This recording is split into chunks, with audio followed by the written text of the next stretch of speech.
orang yang ngutangin ikhlas karena Allah, ya, landasannya wa ta'awanu 'alal birri wat taqwa. Kalau nggak salah itu kalau suka di TikTok atau di Snap video itu ciri orang yang mau kaya tuh satu, ada orang utang. Tuh, tahu datang tuh ngutang. Padahal selama 5 tahun nggak ada ribanya tuh orang. Datang ke rumah ngutang doang. Ada kucing datang ke rumah, kita makan. Tuh tandanya kita insya Allah tunggu rezekinya Bapak Ibu yang lebih lancar tuh. Jadi landasannya karena Allah, bukan usaha. Ya, minjem 1 juta balik Juta lebih. 1,5 juta. Di mana tuh maksudnya? Di kantor apa di rumah? Kalau usaha minjem 1 juta balik 1,5 juta. Pinjol. Tapi kalau landasannya wa ta'awanu 'alal birri wat taqwa, ya udah menolong.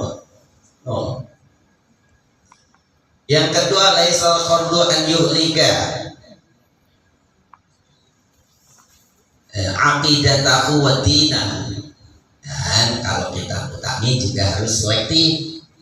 Jangan sampai kita ngutangin orang, mohon ya, ini adab ya.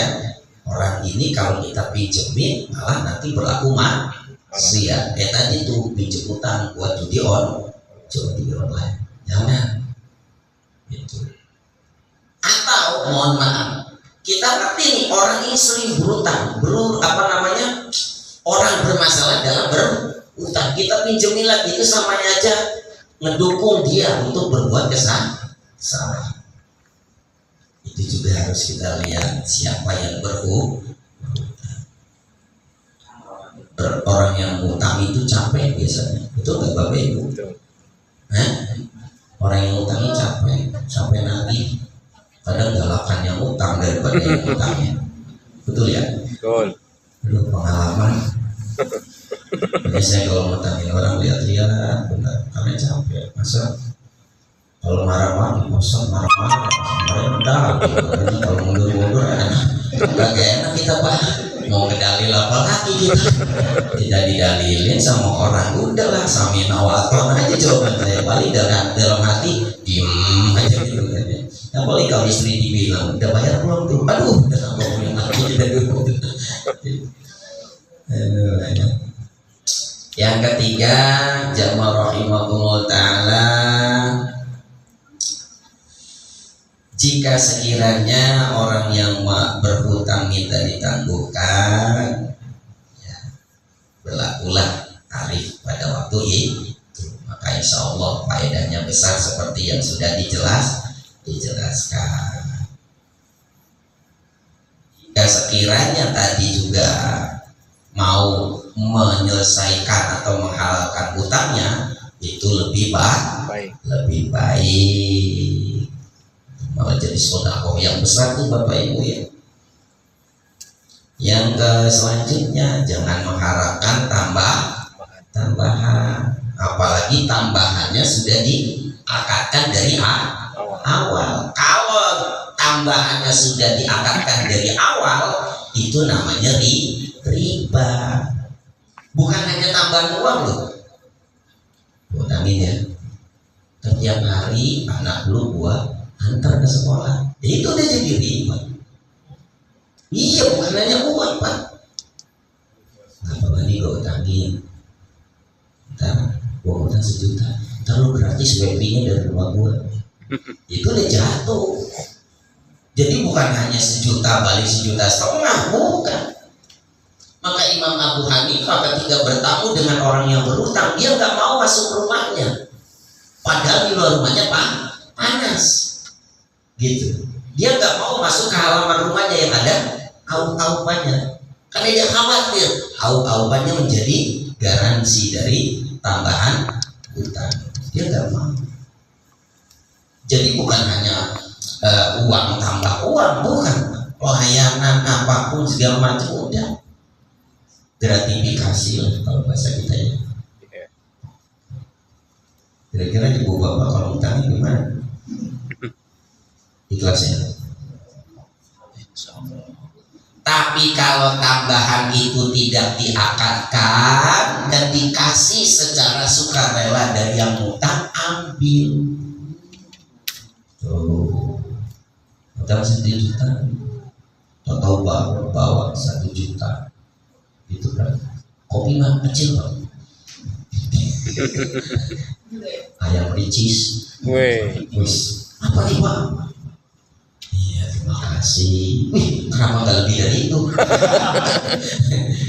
Boleh Bapak Ibu, ya, jangan ditolak. Kadang orang itu, apalagi orang Indonesia, sikap baiknya itu kelihatan, sikapnya.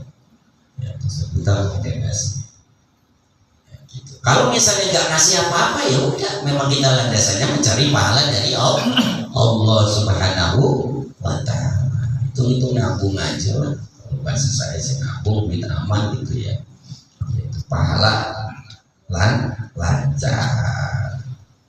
Yang selanjutnya kalau bisa, kalau hutang itu memang besar, ini yang sering terjadi permasalahan di kemudian hari, Bapak Ibu ya, jika hutang itu memang besar dan menurut kita itu adalah besar, harus ada saksi. Ya, jangan gampangan walaupun itu sohih, besti. Sekarang besti, besok bisa benci. Ya kan?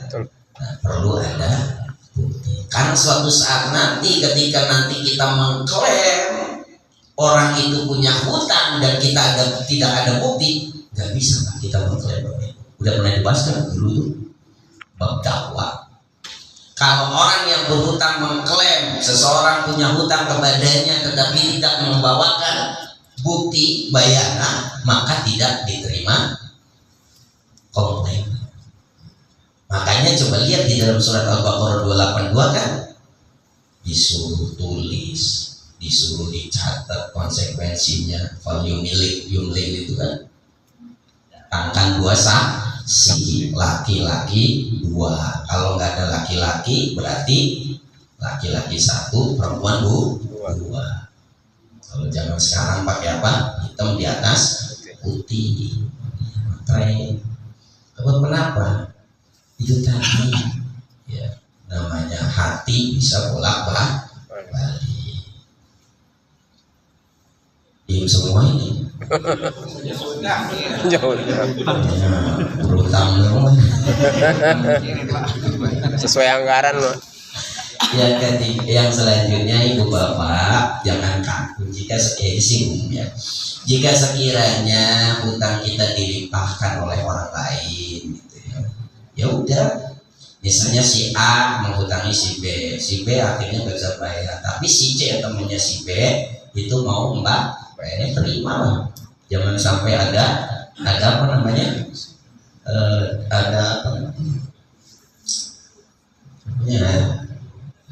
pokoknya nggak seneng aja sama orang itu, pokoknya lu harus bayar. Padahal temennya udah jamin udah bayar nih, enggak pun dia bayar. Jangan. Cuman pindah tangan doang. Ya, jadi mengalihkan hutang boleh, dan itu bisa kita terima.